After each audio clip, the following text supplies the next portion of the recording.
Hello, and thank you for tuning in to today's episode of the Speak PR podcast. My name is Jim James, and I'm your host.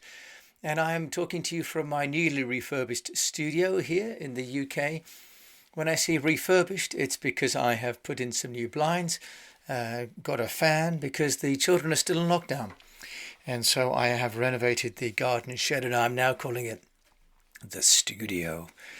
So it's my own little domain. Very proud of it too, and it's very comfortable. And I think it reminds me of the time nearly 25 years ago, back in 1995, when I left England at the age of 28 to set up my first company in Singapore, EASTWEST PR.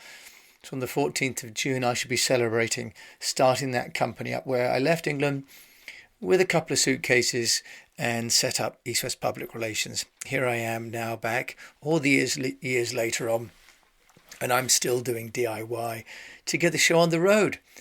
So this morning, first thing though, I was listening to the Great Progress Shed webinar led by the team here at Action Coach. And on the call this morning was Brian Hill. And Brian Hill is a multidisciplinary expert. He's a financial planner, a ski instructor, and also lives in Italy. But he's also just finished his MSc, and he is a specialist in body language and body language training.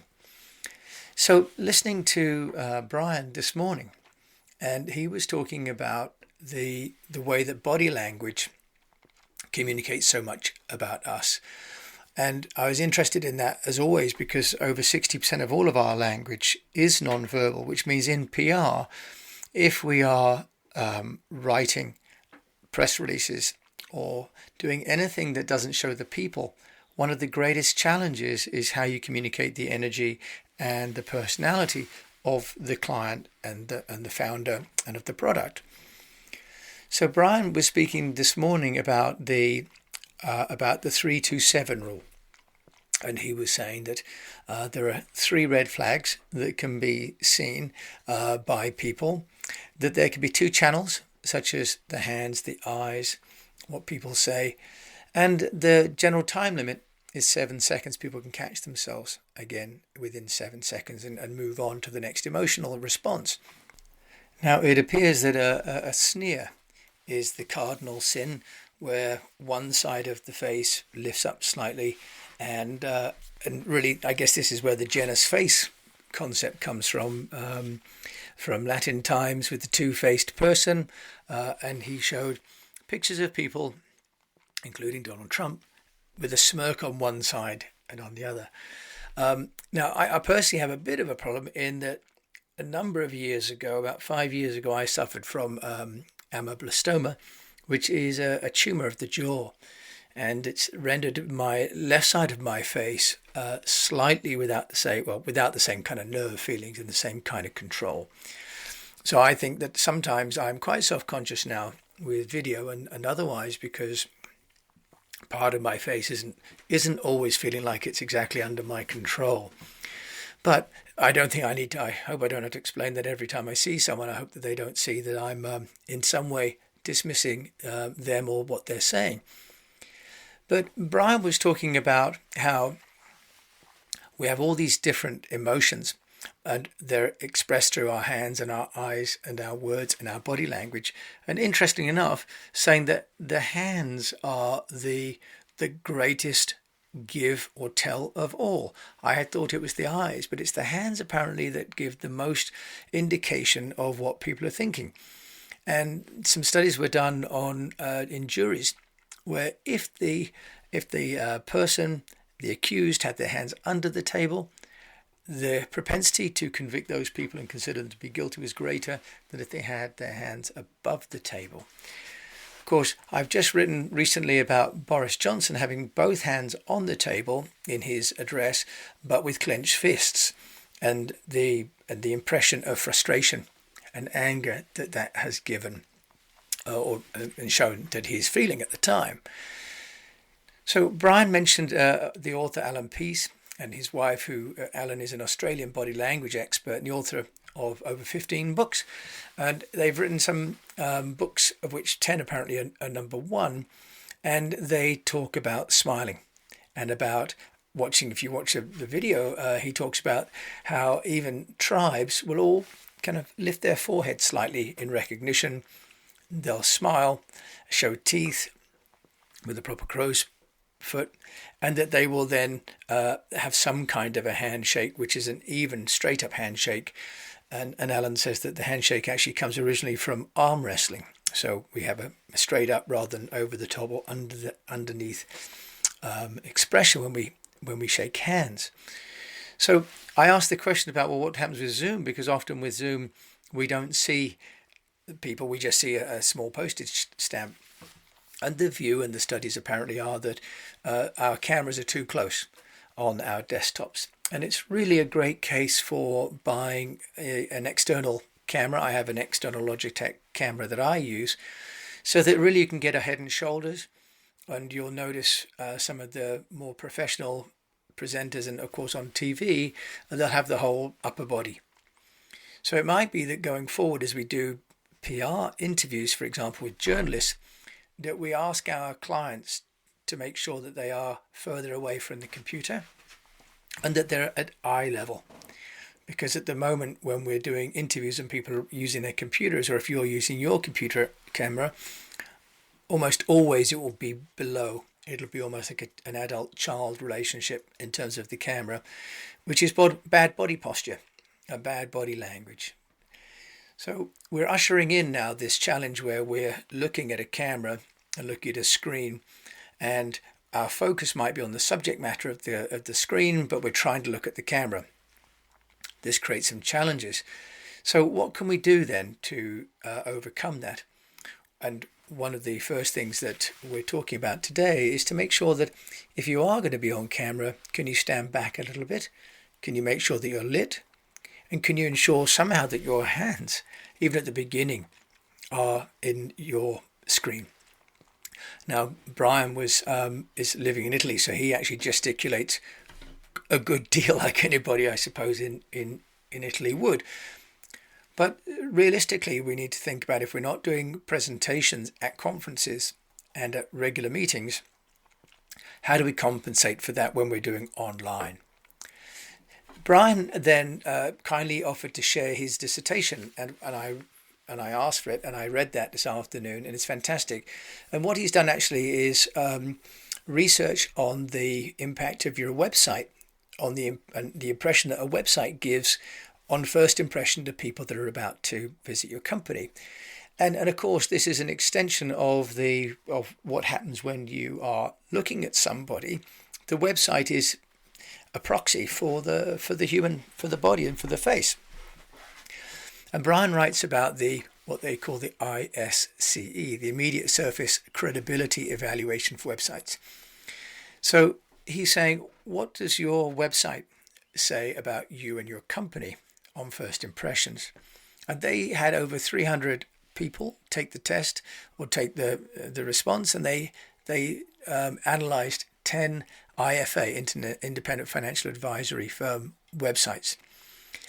And what they found was that it did make a difference, that the color, the simplicity, the symmetry, and the prototypicality, in other words, does it look like everything else and what's to be expected, did impact the impression of the IFA's worthiness, their credibility, and interestingly enough, their expertise. Now, what's interesting about that for me is that often companies will delegate their website and indeed their PR to a third party. And having built websites for clients, they often think that it's a bit of text and a nice picture. And they don't see it as a direct extension of the DNA of the company. If you have a website, take another look at it and see, does it represent you and your company? Does it represent the products?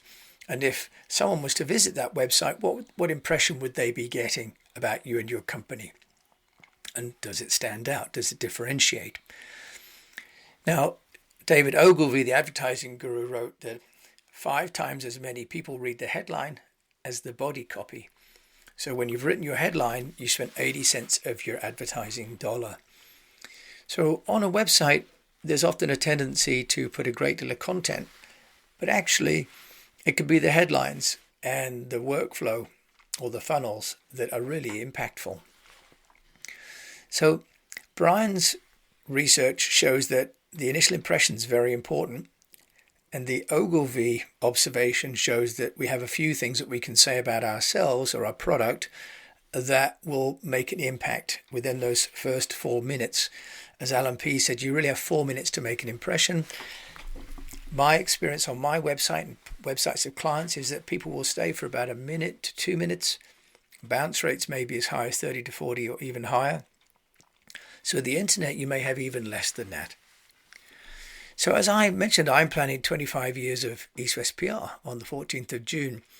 And I've been trying a new website called coscheduled.com because in light of what Brian has been saying and in light of what David Ogilvy is saying, I've been wondering, well, how do I represent myself? So I wrote in a headline, which I might write as a press release because I know and have shared that press releases are what people want to read as journalists. And I wrote in, PR agency reaches 25 years and had a score of 66.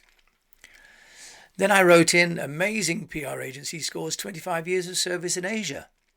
And I had a score of 64. So I had on emotions a 0%, 20% on common words, 10% on uncommon, 10% on power for the word amazing. 52 characters is about right. Apparently 55 is the optimum length. But my 10 words is too many. So when skimming content, most readers will tend to read the first and the last words of a headline, and 8 to 10 words is plenty. So I tried a new one, which is how obnoxious daring Brit hits jackpot in forbidden Asia. But I got a 74. How to write powerful headlines, which is the co-schedule remit standard one, got 77. So my obnoxious daring Brit hits jackpot in forbidden Asia got 22% on emotional, 22% on power, 22% on common, and 0 on being uncommon. So we can see actually writing a headline is really not such an easy thing. After all, whether it's for press releases or for direct mail or for advertising. Now on this website, they share a list of words, and I've downloaded them and I'll upload them, and you can get them from eastwestpr.com.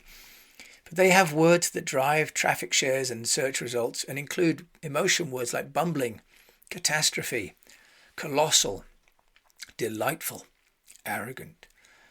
And they have words like nightmare, payback, peril, provocative, surrender, underhanded. So common words, at, from, to, me, joining words can be minimal. But much like our companies, our keywords on our websites and in our press releases and in our videos all need to be solving a problem for somebody else. Their pro tip is to write a headline that suggests or promise a solution. So their pro tip is how to do something that will help you to do something else. The challenge with that, of course, is that if you're sending out a lot of content, then you're going to be repeating the how. But as we know, there's the how, what, why, when, and who, and where. Our businesses are solving all of those problems for clients on a daily or weekly or monthly basis, either on a one-off transaction or a multiple repeating basis. So as you look at writing your own or working with an agency or a writer, think about not just what you would like to say and what is safe to say, but what is going to differentiate you. Now, I've had 25 years of running businesses. I've set up companies in Singapore, China, the UK, India. I've owned homes in England, Singapore, China, and even Inner Mongolia. Outer Mongolia. So as I start to think about how I differentiate myself as an international PR and entrepreneur counselor, I have my own narrative. just as you will have your own narrative for your own company and your own product. And the real challenge is not to be too safe. Now, we talk about the challenge in COVID times being the need to have our PR and our messaging being compassionate, optimistic, values-based, informative, and digital. And that still holds true today. But what we're seeing now from the talk this morning from Brian is that we can give out red flags as companies. We can give out red flags. I talked earlier on about my experience with eBay. Does your company create any red flags for its customers or for its staff or its partners, those three key stakeholder groups? Because as we, with our program of Speak PR, we talk about the need to storify, to personalize, to engage, to amplify, and to know. Part of what we need to know is how are we in our body language, both as individuals and as companies, representing the core values that we've got so that we differentiate and make our company one that other people want to work and deal with. So thank you for listening. And I'm in my garden shed, I hope otherwise known as the studio. It's very comfortable. And I pray that you've been as blessed as I have been with some good health, some profitability. And I do pray that you keep communicating. Thanks once again for listening to Speak PR.